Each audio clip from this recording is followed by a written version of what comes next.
My name is Victoria, and at 29 years old, I never expected to be the center of attention at my father's lavish wedding. For years, he introduced me as just a security guard, with that slight grimace that made it clear he wished I had chosen a more prestigious career. But everything changed that day when what I do for a living suddenly mattered more than anyone could have imagined. The look on his face when someone shouted my name and pointed to the television screen is something I will never forget. If you're watching this video right now, I'd love to know where you're from. Drop it in the comment section below. Hit that like button and subscribe to hear more stories about family relationships that take unexpected turns. My father, Michael, built his life around status and appearances. As a senior investment banker at one of New York's most prestigious firms, he measured success in dollar signs and social connections. Our home in the suburbs was immaculate, our vacations were extravagant, and our family photos perfectly staged for his office desk. But beneath that polished exterior, our relationship was always strained by his impossible expectations. I was 12 when my parents divorced. My mother, Grace, had finally had enough of his constant absence and emotional distance. She was a kindergarten teacher who valued compassion over competition, and their values had grown too far apart. The custody arrangement meant I spent weekdays with Mom in her modest apartment and weekends in Dad's sleek penthouse overlooking Central Park. Those weekend visits became increasingly tense as I grew older and began making my own choices. Dad had my life mapped out: prestigious university, law school, then joining one of his friends' firms. When I announced my plans to join the military after high school, he reacted as though I had told him I was joining the circus. The military? He had scoffed during one of our tense dinners. Victoria, people from our background don't enlist. They become officers if they must serve at all. I enlisted anyway. 4 years in the Army taught me discipline, leadership, and most importantly, that I had a passion for security and protection. After my honorable discharge, I used my GI Bill to get a degree in criminal justice while working part-time as a campus security officer. From there, I built a career that made me proud, even if it never impressed my father. By 29, I had worked my way up to a senior position at Sterling Security Solutions, one of the most respected private security firms in the country. We handled everything from executive protection to event security for high-profile clients. I specialized in threat assessment and had recently led security for a diplomatic conference that earned our firm industry recognition. My supervisor had even nominated me for a Professional Achievement Award. None of that mattered to Dad. In his world, success had a narrow definition. The fact that I wore a uniform instead of a power suit meant I had failed to meet his standards. When his wedding invitation arrived in the mail, I almost threw it away. Michael Williams and Catherine Harrington request the honor of your presence. The cream-colored card with gold embossing screamed extravagance. Catherine was wife number 3, a socialite from a banking family who moved in the same circles as my father. They had met at a charity gala, and their engagement had been announced in the society pages of the New York Times. "You should go," my friend Alexis urged when I showed her the invitation over coffee. "Maybe this time will be different." Different how? I stirred my latte absently. "He'll introduce me as his disappointment of a daughter who chose to be a security guard instead of a lawyer." "Then prove him wrong," Alexis said. "Show up looking amazing. Be polite but confident, and don't let him make you feel small." Shopping for wedding attire with Alexis turned into an all-day event. We finally settled on a navy blue dress that was elegant without being flashy, paired with simple silver jewelry. Looking in the mirror, I felt a flutter of hope. Maybe this time he would see me as the accomplished professional I was, not the daughter who had disappointed him. The night before the wedding, I called Mom for moral support. "Just remember, honey," she said, "his inability to appreciate your choices is his failure, not yours. You've built a life that makes you proud, and that's what matters." I held on to those words as I packed my overnight bag for the weekend at the luxury resort where the wedding would take place. Deep down, a small part of me still hoped for reconciliation, for some sign that my father could see my value beyond the career path I had chosen. It was that glimmer of hope that made me pack the invitation, book the train ticket, and prepare to face the judgment that awaited me. What I couldn't have known then was how dramatically this wedding weekend would change everything between us. The Ocean View Resort sprawled across 30 acres of manicured gardens and pristine beach. As my taxi approached the main building, I spotted white tents gleaming in the distance where I assumed the ceremony would take place. Even from afar, I could see the elaborate floral arrangements and crystal decorations catching the midday sun. The lobby buzzed with wedding guests checking in, many of whom I recognized from Dad's social circle. Women in designer sundresses with perfectly highlighted hair, men in tailored casual wear discussing stock options and real estate investments. I felt instantly out of place despite my carefully chosen outfit. "Victoria!" My father's voice carried across the lobby. He approached with Catherine on his arm, both of them looking like they had stepped out of a luxury lifestyle magazine. "You made it." His greeting was polite but distant, a quick cheek kiss that barely made contact.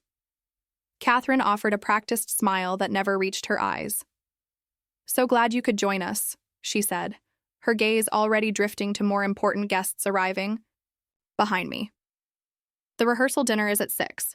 Do make yourself comfortable until then." They moved on quickly, leaving me standing alone with my overnight bag. A bellhop appeared to take my luggage to my room, and I found myself with hours to kill before the evening's events. The rehearsal dinner took place in a private dining room overlooking the ocean.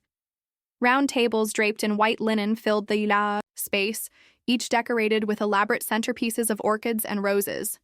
Place cards and elegant calligraphy directed guests to their assigned seats. Mine was at a peripheral table, far from the head table where my father and Catherine would sit. Was midway through a glass of wine when my father appeared with an older couple in tow. "This is my daughter Victoria," he said, his tone casual. "She's a security guard." Not a security professional, not a threat assessment specialist, not a senior operative with Sterling Security Solutions, just a security guard. As though I spent my days checking IDs at a department store. "How interesting," the woman said, clearly struggling to find something positive to say.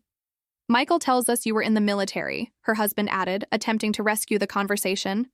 "Yes. Army. 4 years active duty," I confirmed. "Well, thank you for your service," he said, and I could see them both mentally searching for a graceful exit from this conversation. My father provided it. "Let me introduce you to Catherine's brother. He just made partner at Goldman Sachs." As they walked away, I overheard the woman whisper, "A security guard?" With Michael's connections, she could have been anything. This scene repeated itself throughout the evening. Each introduction followed the same pattern. "My daughter Victoria, she's a security guard." Sometimes he would add, "She chose a different path," with a slight shrug that communicated volumes of disappointment. By the time dinner was served, I had been introduced to at least 15 people, each time reduced to my job title, stripped of all context and accomplishment. Each introduction chipped away at my resolve to stay for the entire weekend. During the main course, I escaped to the restroom and texted Alexis. "This was a mistake. He's introduced me as just a security guard to everyone." Her reply came quickly. "Remember why you're proud of what you do. His opinion doesn't change your value." When I returned to the dining room, I found myself seated next to the event photographer, perhaps the only person there working in a service capacity like me. "Tough crowd," he commented quietly, nodding toward the table where my father held court. "You have no idea," I replied. "I overheard one of your introductions," he admitted. "For what it's worth, security is way more important than what most of these people do. I'd rather have someone who can protect people than another investment banker." His kindness nearly brought me to tears. I managed a smile and thanked him for the support. As the evening wore on, I retreated further into myself, sipping water instead of wine to stay clear-headed. I contemplated leaving first thing in the morning, skipping the wedding entirely. The thought was tempting, but something kept me there. Perhaps it was stubborn pride, or the tiny hope that tomorrow might somehow be different. What I didn't know then was how different it would be, though not in any way I could have imagined. The wedding day dawned sunny and clear. The ceremony was scheduled for 4 in the afternoon, with cocktails and reception to follow. I spent the morning avoiding the wedding party, opting instead for a long walk on the beach and a quiet lunch on my room's balcony. By 3:30, guests were beginning to gather in the garden, where rows of white chairs faced an elaborate floral arch. I slipped into a seat in the back row, exchanging polite nods with strangers who had no idea who I was. Better that way, I thought, than another humiliating introduction. It was during the pre-ceremony bustle that I first noticed something off. Working in security trains you to spot anomalies, things that don't quite fit the pattern. A catering staff member caught my attention, not because of any dramatic behavior, but because of subtle inconsistencies. His uniform fit poorly compared to the others, and he seemed unfamiliar with standard service protocols. More tellingly, his eyes constantly scanned the crowd in a pattern I recognized from my training, not as someone looking to serve guests, but as someone assessing targets. At first, I tried to dismiss my concerns. Professional hazard, I told myself. I see threats everywhere. But the nagging feeling persisted as I watched him speak briefly with two other staff members, both displaying the same alertness that seemed out of place for catering personnel. I discreetly moved closer, positioning myself near a service entrance where I could observe without being obvious. The man I had first noticed disappeared inside, and against my better judgment, I followed at a distance. The service corridor led to a kitchen area bustling with actual catering staff. The man I was following slipped through quickly and entered a storage room at the far end. I waited, pretending to be looking for a restroom when a kitchen worker glanced my way. Minutes later, the storage room door opened and I ducked behind a large cart of glassware. The suspicious man emerged with the two others I had seen earlier. They spoke in hushed tones, but I managed to catch fragments of their conversation. Rich pickings. Estimated $2 million in jewelry alone, after the vows, during the champagne. Toast. 4 more coming through the east entrance. My blood ran cold. They were planning a robbery, and from what I could gather, it would be executed during the reception when guests would be distracted and valuables less guarded. The timing made strategic sense. A room full of wealthy people wearing their finest. Jewelry, with attention focused on the newlyweds. I retreated silently, my mind racing. My immediate instinct was to call the police, but I needed more information first. If these were just 3 individuals, venue security could handle it. If they had 4 more coming, this was a coordinated operation that required immediate police intervention. Finding a quiet alcove, I placed a call to the local police, keeping my voice low as I identified myself as a security professional and outlined my concerns. The dispatcher assured me they would send officers to investigate discreetly, but it would take at least 20 minutes for them to arrive. Next, I located the venue's security office, a small room tucked away near the management offices. Inside, I found a single security guard monitoring camera feeds. "I need to speak with your supervisor immediately," I said, showing my Sterling Security Solutions ID. "There's a credible security threat to the Williams-Harrington wedding." The guard, a man in his 50s named Carl according to his name tag, looked skeptical but called his manager. Within minutes, I was explaining what I had observed to the head of resort security, Robert Jenkins. "We can't disrupt the ceremony based on overheard conversation," he said after listening to my assessment. "But I'll place additional security, personnel around the perimeter, and alert staff to be vigilant." "The police are on their way," I informed him, "but they won't arrive for another 15 minutes at least. In the meantime, I suggest you position your team at all exits and have them watch for anyone matching the descriptions I provided." Jenkins nodded, impressed by my professional approach. "Are you carrying?" he asked quietly. "No," I replied. "I'm a guest at the wedding." The father of the bride hired additional security for the gift table and jewelry, he noted, checking his clipboard. "We have 2 armed guards positioned there already." The threat I overheard suggested multiple perpetrators, I warned. Possibly 7 in total, with 4 yet to arrive. They mentioned the east entrance specifically. As Jenkins mobilized his team via radio, I returned to the ceremony, which was now beginning. Guests were seated, music played softly, and the wedding party began their procession. I slipped into a seat at the very back, my attention divided between the ceremony and scanning the perimeter for suspicious activity. My father stood at the altar, beaming as Catherine walked toward him on her father's arm. In that moment, as genuine joy crossed his face, I felt a pang of sadness for our broken relationship, but I pushed the thought aside, focusing instead on the immediate threat. As the ceremony progressed, I noticed 2 unfamiliar men in catering uniforms positioning themselves near the gift table. They moved with a deliberate casualness that raised immediate red flags. I texted Jenkins with their location and description, then slowly made my way toward the back of the seating area to maintain visual contact. The officiant was just pronouncing my father and Catherine husband and wife when I spotted another suspicious individual near the bar set up for the reception. This one carried what appeared to be a concealed weapon under his jacket. My hand tightened around my phone as I typed another alert to Jenkins. As guests applauded the newlyweds, I realized with growing alarm that the police had not yet arrived, and the situation was escalating faster than anticipated. The robbery wasn't planned for later, as I had initially thought. They were positioning themselves now, ready to make their move. As the ceremony transitioned to reception, I had seconds to decide my next move. Warn my father and cause a scene that might provoke the armed suspects into violent action, or continue monitoring while waiting for police backup. Years of training kicked in, and I chose the approach least likely to endanger innocent guests. Moving casually but purposefully toward the closest suspect, I prepared to do what I had spent years training for, even if it meant ruining my father's perfect wedding day. The transition from ceremony to reception happened quickly. Servers appeared. With trays of champagne, and guests formed a receiving line to congratulate the couple. I maintained visual contact with the three suspects I had identified, noting with growing alarm that they were now communicating via discreet earpieces. I checked my phone. No message from the police yet. Jenkins had positioned his security team, as I suggested, but they were understaffed and under-equipped for what was coming. My military training and security experience told me this situation could deteriorate rapidly.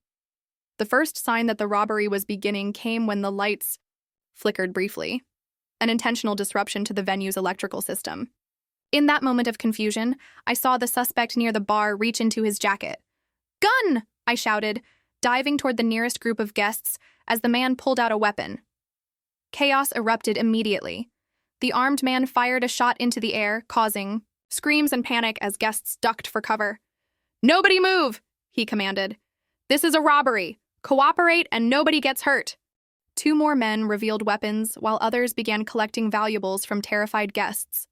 I caught a glimpse of my father and Catherine huddled together, his arm protectively around her as one of the robbers approached them demanding jewelry. From my position behind an overturned table, I assessed the situation. 7 armed robbers, at least 30 guests in immediate danger, no police in sight, and venue security outgunned and hanging back. An elderly woman near me began experiencing what looked like a panic attack, drawing the attention of one robber, who approached with his weapon raised. "Shut her up!" he snarled to the woman's companion. The elderly man looked terrified.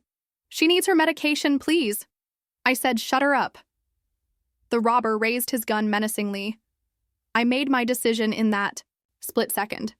Rising from my position, I addressed the gunman calmly. "I'm a medic," I lied. "Let me help her before she has a full cardiac event. You don't want a death on your hands. That's the difference between robbery and murder charges." The robber hesitated, then jerked his gun toward the elderly woman. "Make it quick." I moved slowly, hands visible, kneeling beside the woman while positioning myself between her and the gunman. Up close, I could see she was indeed in medical distress. "Deep breaths," I instructed quietly while assessing the positions of all armed suspects in my peripheral vision. "I'm going to help you and everyone else here. Just focus on breathing." The woman's companion squeezed my hand in silent gratitude. As I pretended to help with breathing exercises, I spotted the police arriving. Outside through a window. The robbers hadn't noticed yet, too busy collecting valuables. The leader was now confronting my father, demanding his watch and Catherine's diamond necklace. "Take it," my father said, his voice shaking as he unclasped his Patek Philippe. Catherine removed her necklace, tears streaming down her face. The leader grabbed the jewelry, then pointed his gun directly at my father's chest. "The safe code for the bridal suite. Now." My father paled. "I don't know it by heart. I need to check my phone." "No phones," the robber snapped, pressing the gun barrel against my father's temple. Something inside me snapped at the sight of my father so vulnerable. Whatever our differences, I couldn't watch him die.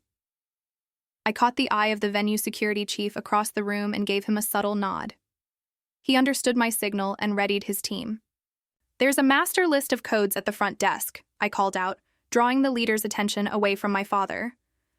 "I work here. I can get it for you." The leader turned suspicious. "You work here doing what?" "Security," I said, rising slowly to my full height. "I know the resort protocols." As hoped, the leader approached me, drawn by the prospect of easier access to the resort's secure areas. As he came within range, I made my move. Years of combat training took over. In one fluid motion, I disarmed him, using his momentum against him to take control of his weapon while simultaneously striking a precise blow to his solar plexus. He doubled over, gasping for air, as I secured his gun. His accomplice reacted immediately, firing in my direction. I felt a searing pain in my upper arm but maintained my grip on the leader, using him as a shield while calling out to the security team. "Now!" The venue security team emerged from their positions, as did two undercover police officers who had managed to blend in with the crowd. Gunfire erupted briefly, but the robbers, seeing their leader captured and police presence established, began to surrender. One tried to escape through the kitchen, taking a server hostage. I handed the subdued leader to a police officer and pursued, despite the bleeding wound in my arm. Moving silently through the kitchen, I located them near the loading dock. "It's over," I called out. "Police have the building surrounded." The robber tightened his grip on the terrified server. "Back off or I'll shoot her." I kept my voice calm and authoritative. "You're making this worse. Armed robbery becomes attempted murder if you pull that trigger. Right now, with good behavior, you might see daylight again someday." While maintaining eye contact and dialogue, I shifted position gradually, moving to create a better angle of intervention. "There's no way out," I continued. "Put down the weapon and let her go." For a tense moment, I thought he would shoot. Then, perhaps seeing the determination in my eyes, he lowered his gun slightly. That momentary hesitation was all I needed. I lunged forward, deflecting his weapon arm while simultaneously freeing the hostage with a precise strike to his wrist. The gun clattered to the floor as I subdued him with a restraint hold I had perfected during my military service. Police officers rushed in seconds later, securing the suspect and checking on my injury, which was bleeding freely. "You need medical attention," one officer insisted. "Check on the guests first," I replied, pressing a kitchen towel against my wound. "There's an elderly woman who needs medical assistance in the reception area." Making my way back to the main hall, I found the scene secure. Police had all suspects in custody and paramedics were attending to guests. My father stood with Catherine, both looking shell-shocked as they spoke with a detective. When my father saw me, his face registered shock at the blood soaking my dress sleeve. "Victoria, you're hurt." "It's just a graze," I said, though the pain was intensifying as adrenaline began to fade. "Are you both okay?" Before he could answer, a paramedic intercepted me, insisting on examining my wound. As I was led to a treatment area, I heard one of the guests say, "That's Michael's daughter. Did you see what she did?"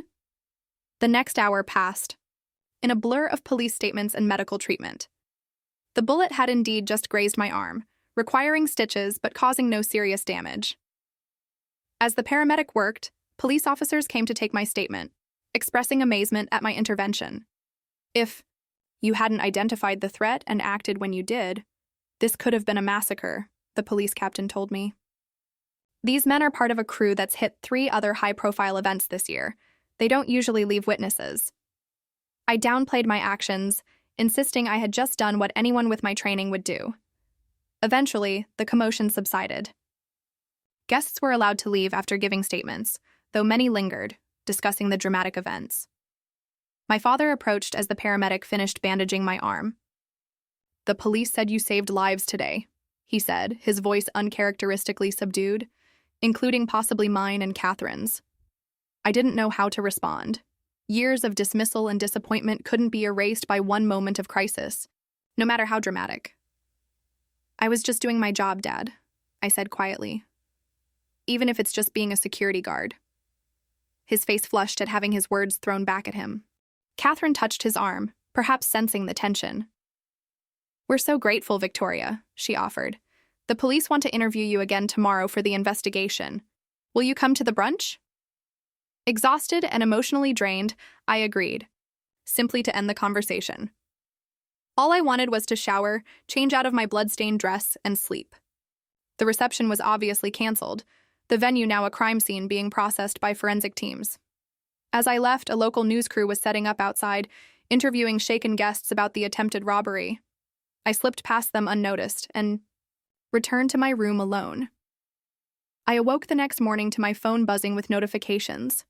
My arm throbbed as I reached for it, memories of the previous day flooding back as I read through the messages.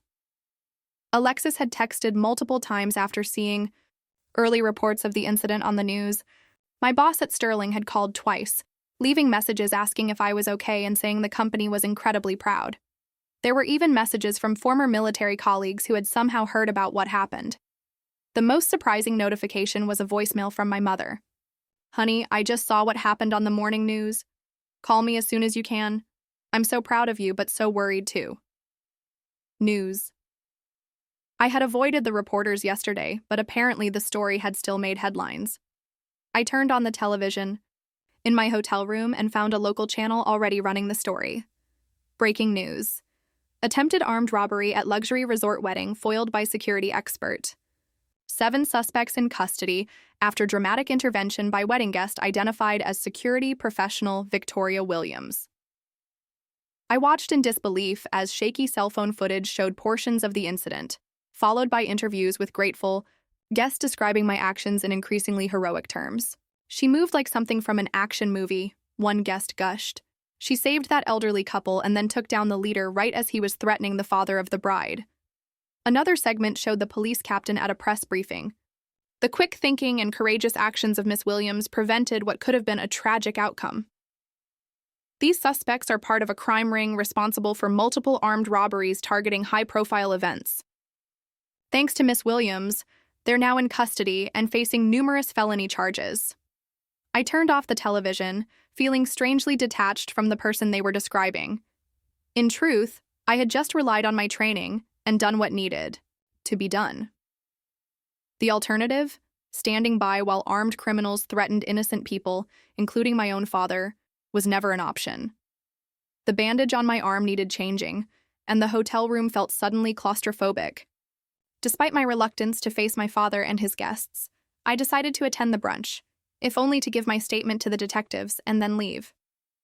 After a careful shower that kept my bandaged arm dry, I dressed in the only other outfit I had. Packed, a simple black pantsuit I had brought in case the rehearsal dinner had been more formal than expected. It would have to do, though the jacket fit awkwardly over my bandaged arm.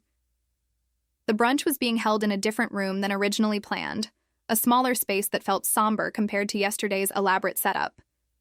When I arrived, the event was already underway, with subdued guests picking at breakfast buffet offerings while discussing the previous day's drama in hushed tones. Catherine spotted me first, breaking away from a conversation to approach me. "Victoria, thank you for coming," she said, her usual polished facade showing cracks of genuine emotion. "How is your arm?" "It'll heal," I replied simply. "I understand the detectives wanted to speak with me again." "Yes, they should be here soon." She hesitated, then added, "Michael has been trying to explain to everyone how proud he is of you. It's just, well, it's all been such a shock." I nodded, not trusting myself to respond. After years of dismissal, my father's sudden pride felt hollow, a reaction to public acclaim rather than genuine appreciation of who I was. As I made my way to the buffet, picking up a cup of coffee, I had no appetite for actual food. I noticed the stares and whispers following me. Guests who had barely acknowledged my existence yesterday now watched me with newfound interest. My father was holding court at a table near the window, surrounded by his closest friends. He seemed to be midway through a story, gesturing emphatically. As I approached, I caught the tail end of his words. "Always knew she had potential. That military training really paid off, didn't it?" I paused, coffee cup halfway to my lips. Was he actually trying to take credit for my actions? Implying he had supported my military service when he had actively opposed it? Before I could decide whether to confront him, a staff member approached to inform me that the detectives had arrived and were waiting to speak with me in a private room. Grateful for the interruption, I followed her out. The interview with the detectives was straightforward. They needed additional details for their investigation and wanted to confirm certain timeline elements. They informed me that all 7 suspects were in custody and that evidence in their vehicle had linked them to 3 previous armed robberies at high-end events. You'll likely be called to testify when this goes to trial, the lead detective explained. And there's already talk about a civilian commendation from the department. I thanked them but downplayed the suggestion of any award. I was just doing what I'm trained to do. Well, not everyone with training acts when the moment comes, the detective replied. From what we've gathered, you saved lives yesterday, when I returned to the brunch. I intended to make a quick exit. I had given my statement, made an appearance, and saw no reason to prolong what was already an uncomfortable situation. My father, however, had other ideas. There she is, he called out as I entered, drawing all eyes in the room to me. The hero of the hour. I forced a polite smile, uncomfortable with the attention. My father approached, putting an arm around my shoulders in a show of affection that felt foreign after years of distance. I was just telling everyone how you've always had this protective instinct, he said loudly enough for nearby tables to hear. Remember when she was 10 and stood up to that bully at school? Always looking out for others, my Victoria. The selective memory and revisionist history were too much. I carefully extracted myself from his grasp. Dad, I should really get going. I have a train to catch. Nonsense. You can't leave yet. People want to hear about your security work now. The way he said. Security work was different than before. Not dismissive, but almost boastful, as if my career had suddenly become acceptable now that it had made him look good by association. Catherine touched his arm, perhaps sensing the tension.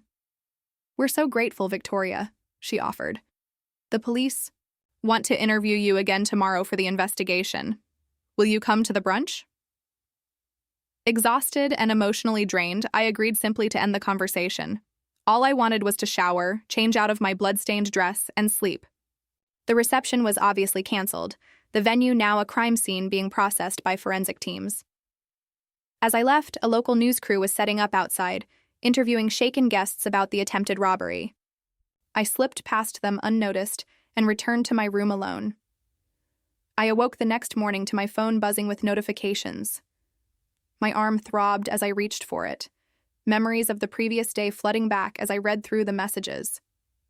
Alexis had texted multiple times after seeing early reports of the incident on the news. My boss at Sterling had called twice, leaving messages asking if I was okay and saying the company was incredibly proud. There were even messages from former military colleagues who had somehow heard about what happened. The most surprising notification was a voicemail from my mother. Honey, I just saw what happened on the morning news. Call me as soon as you can. I'm so proud of you, but so worried too. News. I had avoided the reporters yesterday, but apparently, the story had still made headlines. I turned on the television in my hotel room and found a local channel already running the story. Breaking news. Attempted armed robbery at luxury resort wedding foiled by security expert. 7 suspects in custody after dramatic intervention by wedding guest, identified as security professional Victoria Williams. I watched in disbelief as shaky cell phone footage showed portions of the incident, followed by interviews with grateful guests describing my actions in increasingly heroic terms.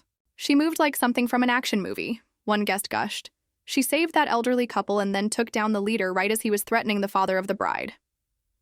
Another segment showed the police captain at a press briefing. The quick thinking and courageous actions of Miss Williams prevented what could have been a tragic outcome.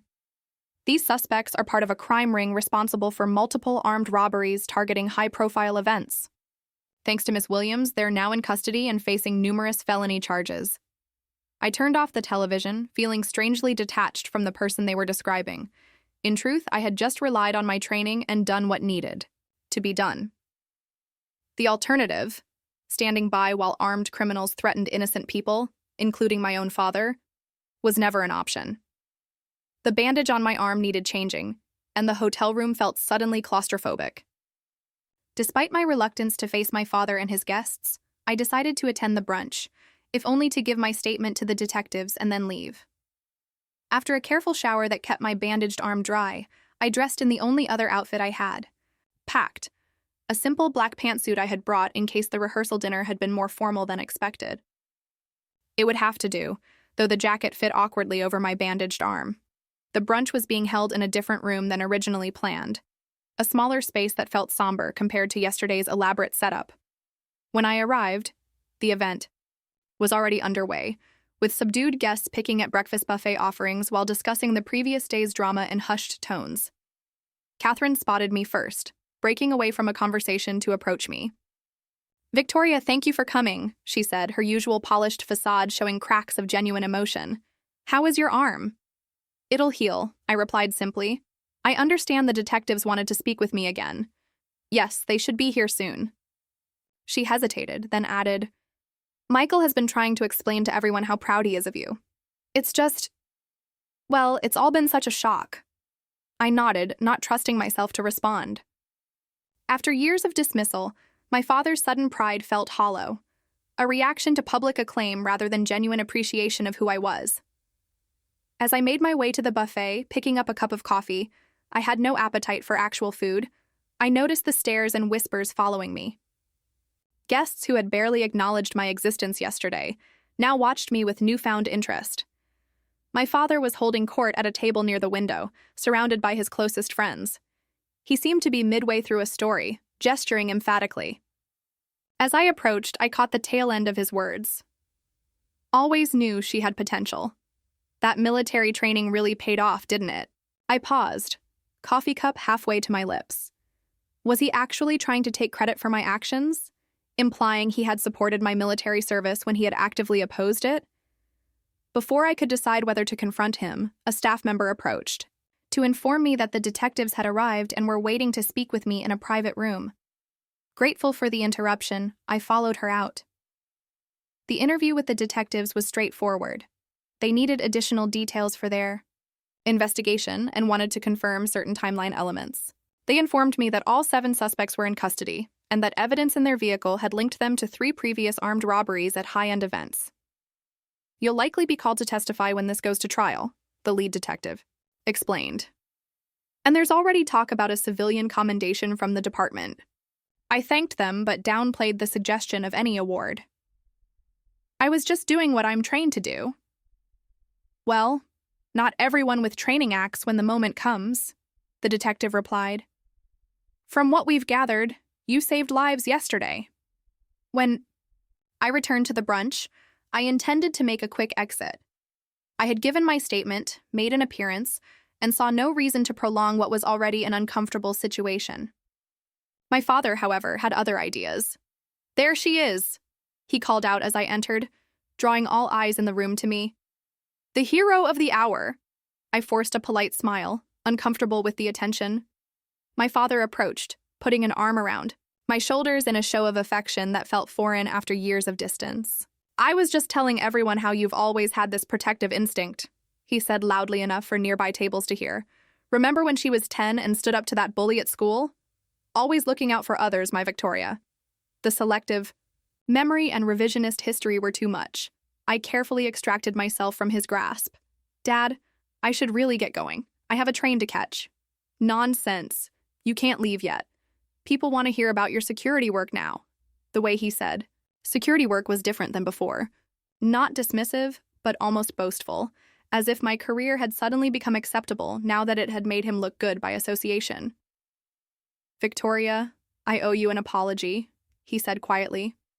"Not just for yesterday, but for years of misunderstanding." It was a start, though misunderstanding hardly covered the years of dismissal and disappointment. Before I could respond, the television volume suddenly increased again, as someone turned it up to hear the latest update. "We're now learning more about Victoria Williams, the security expert who prevented what could have been a tragic outcome at yesterday's resort wedding," the anchor was saying. According to Sterling Security Solutions, Williams recently led security for the International Finance Summit, protecting over 30 high-level executives and government officials. She has received multiple commendations for her work in threat assessment and is considered one of the rising stars in the private security industry. The camera cut to my boss, Martin Chen, standing outside Sterling's headquarters. "Victoria exemplifies the highest standards of our profession," he was saying. Her actions yesterday demonstrate the level of training and commitment our team brings to every assignment. We're incredibly proud of her quick thinking and courage under pressure. The brunch room had fallen silent again, all eyes moving between the television and me. I felt my face flush with embarrassment at being the center of attention, but also with a strange sense of vindication. For years, I had carried the weight of my father's disappointment, questioning my own choices despite my professional success. Now suddenly my world was being broadcast for all to see, including the father who had never bothered to look. As the news segment ended, slow, scattered applause began, building until the entire room was clapping. My father, after a moment's hesitation, joined in, his eyes never leaving my face. The applause eventually died down, and guests returned to their conversations, though now they all seemed to be about me. I turned back to my father, finding him watching me with an expression I couldn't quite read. "I think I should go," I said. "This is supposed to be your and Catherine's celebration, not whatever this has become." "Wait," he said, reaching out to touch my arm, then stopping short when he noticed my bandage. "You were shot protecting us." "It's just a graze. That's not the point." He shook his head. "You put yourself at risk for a room full of people who didn't even know your name, including me, who—" He trailed off, unable to finish the thought. The unspoken truth hung between us, including him, who had never valued what I did until it saved his life. "Dad, we don't need to do this now," I said, suddenly exhausted by the emotional weight of it all. "You should get back to your guests. We can talk another time." "No," he said firmly. "We've put off this conversation for too long already. I've put it off." He glanced around at the crowded room. "But you're right. This isn't the place. Will you meet me this afternoon before you leave? Just the two of us?" I hesitated, then nodded. "Text me when and where." As I turned to go, my phone buzzed with an incoming call. It was Martin, my boss at Sterling. I excused myself and stepped out to take the call. "Victoria, are you okay?" he asked immediately. "I just saw the full news report. I'm fine," I assured him. "Minor injury, but nothing serious. The company wants to issue a formal statement about your actions. The phone has been ringing off the hook with media inquiries and, more importantly, new client interest. What you did is exactly what we train for, but rarely get to demonstrate so publicly." I sighed. "I understand, but I'd rather not become the face of the company over this." "I respect that," Martin said. "But there's something else. The CEO wants to meet with you when you get back. Between us, I think there's a promotion coming your way. Your actions reflected everything Sterling stands for." After ending the call, I stood in the hallway processing everything. In the span of 24 hours, my entire relationship with my father had been upended. I had become a minor news story, and my career appeared to be taking a significant leap forward. It was a lot to take in. My father texted me an hour later to meet at a quiet bar on the resort's top floor, away from the remaining wedding guests. When I arrived, he was already there, sitting alone at a corner table overlooking the ocean. 2 untouched drinks sat on the table. "Club soda with lime," he said, nodding to one of the glasses as I approached. "I remembered you don't drink on duty, and I figured with everything that happened." "Thank you," I said, surprised by the thoughtfulness. It was a small thing, but significant, coming from a man who had rarely paid attention to my preferences. We sat in awkward silence for a moment before he spoke. "I watched more of the news coverage after you left. They interviewed some security expert who explained exactly what you did, how you recognized the threat pattern, how you positioned yourself strategically, how you used minimal force to maximum effect." He shook his head in wonder. "It was like hearing about a stranger, except it was my daughter." "That's the problem, Dad," I said quietly. "I've never been a stranger. I've been right here. You just never looked." He flinched as if I had struck him. "I deserved that." "This isn't about what you deserve," I replied. "It's about recognition. Basic human recognition of who I am and what matters to me." He nodded slowly. "I always thought I knew what was best for you. The path that would give you the most opportunities, the most security. Financial security isn't the only kind of security," I pointed out, and following someone else's dream is never as fulfilling as pursuing your own. I see that now. He took a deep breath. Yesterday, when that man had a gun to my head, you know what I thought about? Not the firm, not the stock portfolio, not the vacation homes. I thought about you and your mother, and how I had wasted so much time on things that suddenly didn't matter at all. I remained silent, letting him continue. And then there you were, stepping up, taking control of a situation that had professional security guards backing away. You were magnificent, Victoria. Not because you were on the news or because people are calling you a hero, but because you were completely yourself, confident, capable, calm under pressure. He looked down at his untouched drink. I've never been prouder in my life, and I've never felt more ashamed of how little I've understood or supported you. The words I had longed to hear for years now landed with surprising weight. Part of me wanted to accept this sudden validation and move forward, but another part recognized the need for complete honesty if we were ever to rebuild our relationship. Dad, I appreciate that. I really do. But I need you to understand something. I didn't become who I am overnight. I didn't suddenly transform into someone worthy of your respect because I was on the news or because I prevented a robbery at your wedding. I've been this person all along, dedicated, skilled, committed to something I believe in. The only thing that changed was your perception. He nodded, accepting the truth of my words. You're right, and I can't take back the years of dismissal or the damage that caused. I can only tell you that my eyes are open now, and I'd like the chance to really know my daughter, the real one, not the one I imagined you should be. That would be a start, I acknowledged. Your mother always said you knew your own mind better than anyone, he admitted with a small smile.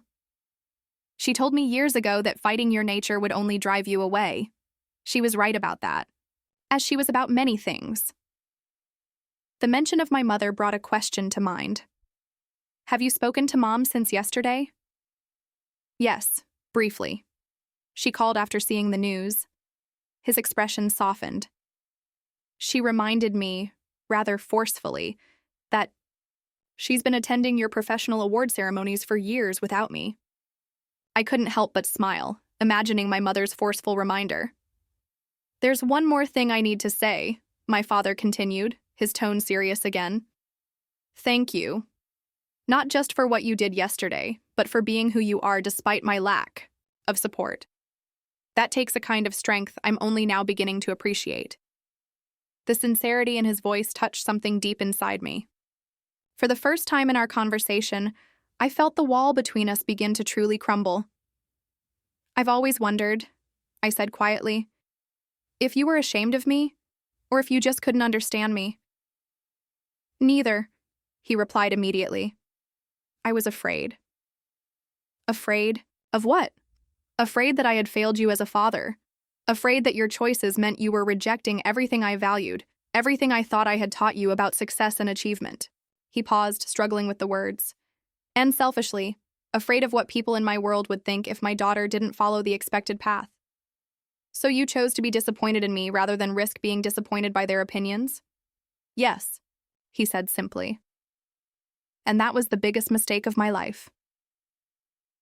We sat in comfortable silence for a few minutes, watching the ocean through the window.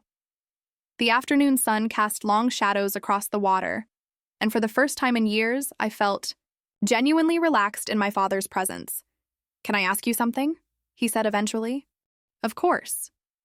Yesterday, when you were helping that elderly woman, and when you confronted the leader, weren't you terrified? I considered the question carefully. Scared? Yes. But terror would have been counterproductive. My training teaches you to channel fear into focus. The moment you let terror take over, you become a liability instead of an asset. How do you learn to do that? Practice. Repetition. Putting yourself in controlled, dangerous situations until your body learns to respond with technique instead of panic. I looked at him directly. It's not about being fearless, Dad. It's about being functional despite fear. That's remarkable, he said. I don't think I could do what you do. You'd be surprised what you're capable of when people you care about are in danger. You protected Catherine yesterday. Put yourself between her and the gunman. That was just instinct. Exactly. And my job is to make sure that instinct is backed up by skill and training. He nodded thoughtfully. I'm beginning to understand why you chose this career. It's not just a job for you, is it? No, I confirmed. It's a calling. It's about creating spaces where people can feel safe, where they can focus on what matters to them without fear. Like what you did for me yesterday. You gave me the space to be a groom at my own wedding instead of a victim in a robbery. That's one way to put it. My phone buzzed with a text from Alexis. Saw you on the news. Call me when you can. Want to hear everything. My friend Alexis, I explained to my father. She's been following the story. The one who convinced you to come to the wedding? The same one. I should thank her, he said. If you hadn't been here, someone else would have handled it, I said, though we both knew that wasn't necessarily true. Victoria? He said, his voice taking on a more formal tone. I want to ask you something, and I want you to know there's no pressure to say yes. Okay. Catherine and I are planning a small dinner party next month for some close friends and family. Would you consider coming? Not as Michael's daughter, who's a security guard, but as Victoria Williams, the accomplished security professional who happens to be my daughter. The invitation surprised me. You'd introduce me by my full professional credentials? I'd introduce you however you'd like to be introduced, he said. I realize I have a lot to learn about who you are and what you do. Maybe you could help me understand it better. I'd like that, I said, and meant it. Good. He smiled, and for the first time it reached his eyes. Maybe you could even bring Alexis. I'd like to meet the person who convinced you to give your old man another chance. I think she'd like that too. As we prepared to leave, my father stood and extended his hand to me, not for a handshake, but to help me up, mindful of my injured arm. It was a small gesture, but it spoke volumes about his changed awareness. Victoria, he said as we walked toward the elevator. I know I can't undo the past, but I'd like to try to be the father you deserve from now on. I'd like that too, Dad. In the elevator, he surprised me again. I've been thinking about what you said, about different kinds of security. I spent so many years focused on financial security that I never realized I was sacrificing emotional security, both for myself and for you. It's never too late to find balance, I said. Your mother said something similar when she called. She said that true security comes from knowing who you are and living authentically, not from accumulating wealth or status. Mom's always been wise about those things. Yes, she has. I should have listened to her more often. He paused. I should have listened to you more often. As the elevator reached the lobby, I realized that for the first time in my adult life, I was looking forward to spending time with my father. Not dreading it, not enduring it, but actually anticipating it. The change wasn't just in him, it was in me too. I no longer needed his approval to feel complete, which paradoxically made his newfound respect even more meaningful. I was proud of who I had become, with or without his recognition, but having it felt pretty good too. In the weeks that followed, my life changed in ways both expected and surprising. The footage of the incident went viral, leading to a flood of media requests that I mostly declined. Sterling Security Solutions did promote me, placing me in charge of a new division focused on event security and threat assessment training. My injury healed cleanly, leaving only a small scar that I sometimes caught myself touching during stressful moments, a reminder of what I was capable of when it mattered most. Professional recognition came in forms I hadn't anticipated. I received the Civilian Bravery Award the police captain had mentioned, presented at a ceremony attended by both my mother and, to my surprise, my father. Several security industry publications ran profiles on me, and I was invited to speak at conferences about threat identification and intervention strategies. More meaningful than the public acknowledgement, however, were the private changes. My relationship with my father entered a new phase, tentative at first, then gradually more genuine as he made efforts to understand my world. He asked questions about my work, listened to the answers, and even attended a demonstration of tactical response techniques my team had developed. When a major business magazine included me in their 40 under 40 list of security professionals, he framed the article and displayed it prominently in his office alongside his own achievements. 6 months after the wedding, he visited my apartment for dinner, something he had never done before. As we sat at my small kitchen table, he looked around at the modest space with new eyes. "You know," he said, "I always equated success with a certain lifestyle. Big house, expensive car, exclusive address." "I know," I replied, serving the pasta I had made. "That's why my choices confused you so much." He nodded. "But looking at your life now, I see a different kind of success. You have purpose, respect from your peers, work that makes a tangible difference in the world." He hesitated, then added, "You have integrity. That's worth more than any corner office." I smiled, recognizing the significance of those words coming from a man who had spent decades chasing corner offices and country club memberships. "Does this mean you'll stop sending me listings for law school programs?" I teased. He laughed, a genuine sound I had heard too rarely. "I think I can safely say your current career path is working out just fine." The dinner party he had mentioned turned out to be a turning point. Instead of the stuffy formal affair I had expected, it was relaxed and intimate. Catherine had worked with him to create an atmosphere where I felt comfortable, and he introduced me exactly as he had promised. "I'd like you all to meet my daughter, Victoria Williams. She's a senior security consultant with Sterling Security Solutions, specializing in threat assessment and executive protection. You might have seen her in the news recently for her work preventing an armed robbery." The pride in his voice was unmistakable, and this time it felt genuine. Throughout the evening, he actively engaged people in conversations about my work, asking informed questions that showed he had been learning about the security industry. Alexis came with me as promised, and she and my father hit it off immediately. She later told me she could see where I got my analytical mind, and he confessed to me that he understood why I valued her friendship so highly. "She sees you clearly," he said, "the way I should have been seeing you all along." My healing journey extended beyond my relationship with my father. The incident forced me to confront the ways I had internalized his dismissal, sometimes doubting my own choices despite outward success. Through therapy and deep reflection, I began to fully embrace my path, not in reaction to his disapproval, but as a positive choice that aligned with my values and strengths.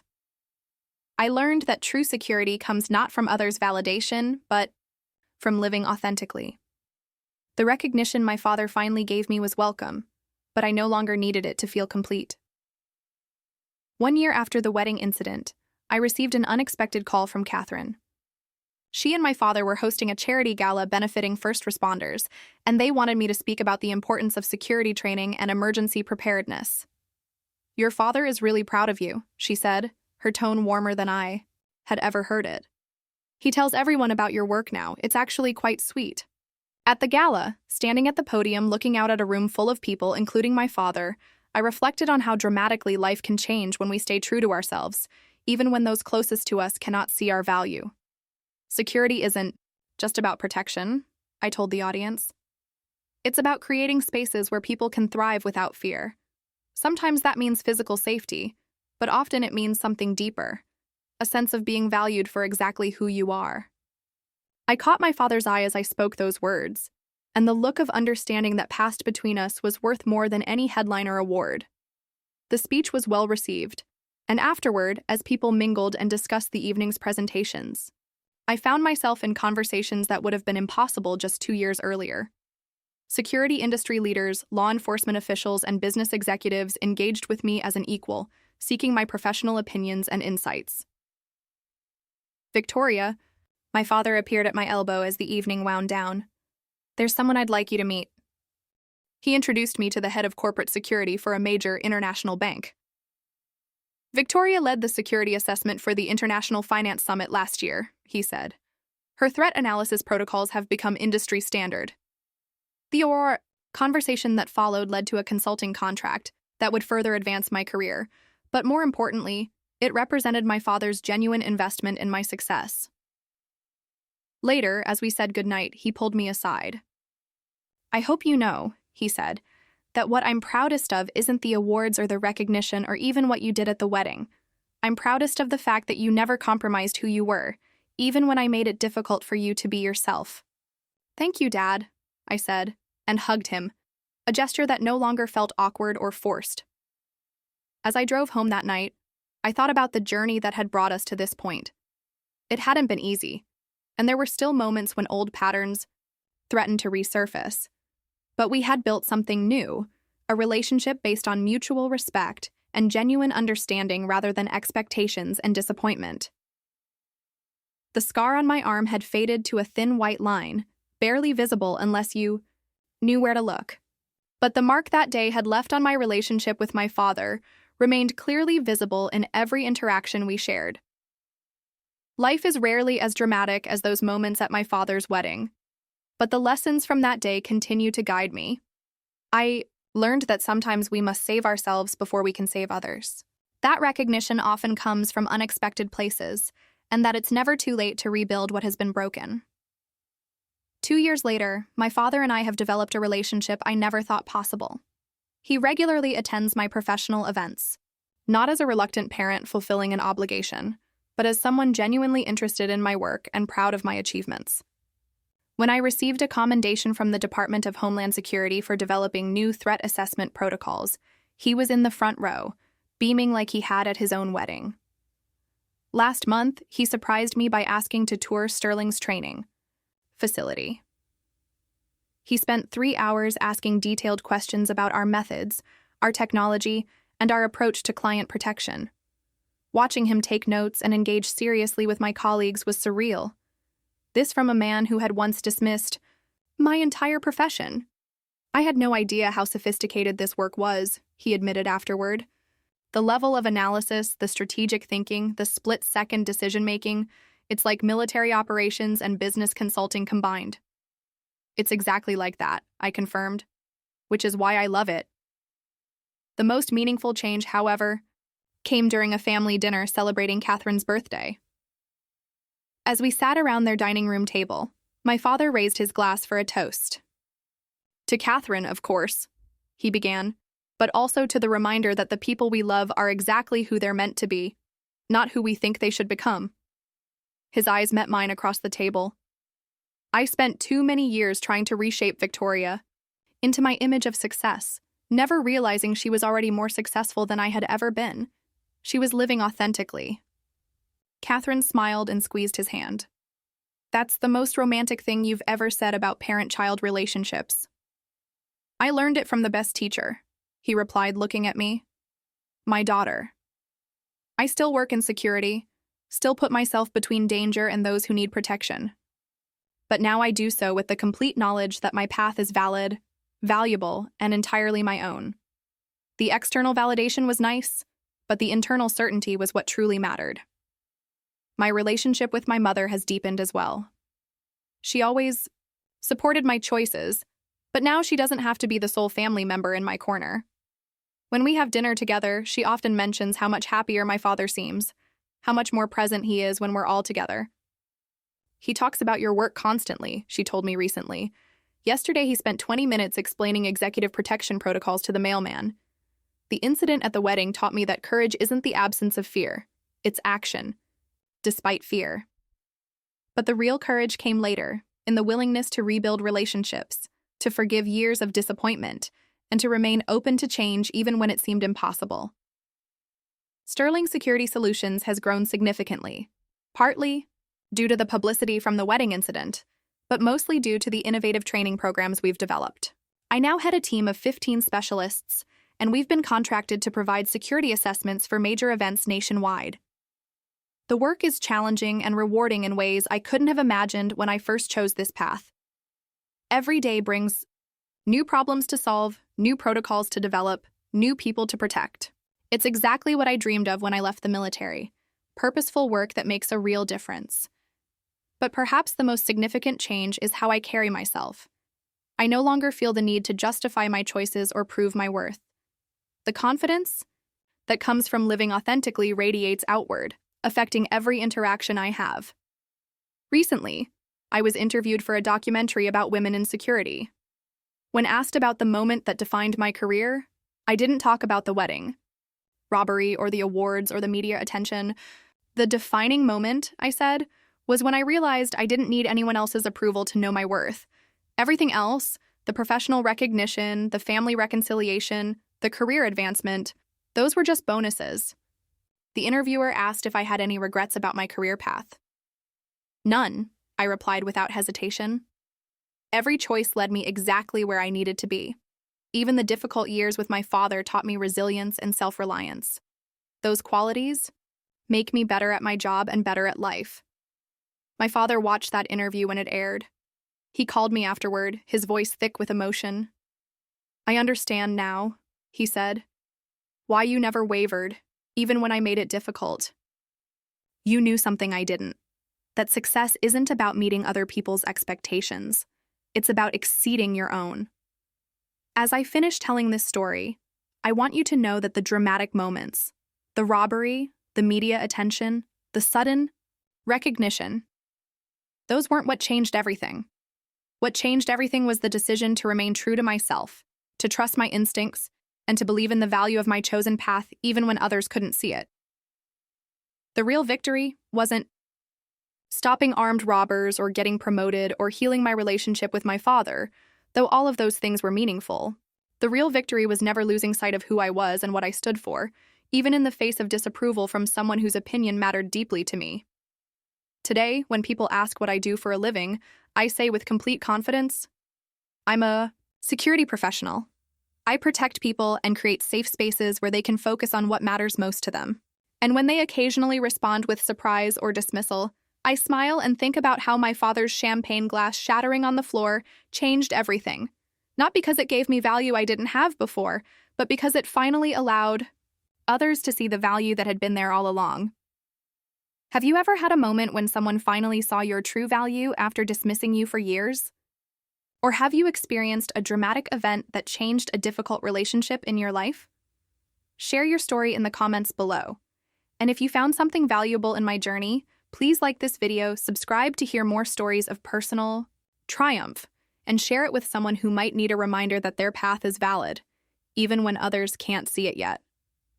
Thank you for listening, and remember, sometimes the greatest security comes from knowing, without doubt, that you are exactly where you're meant to be,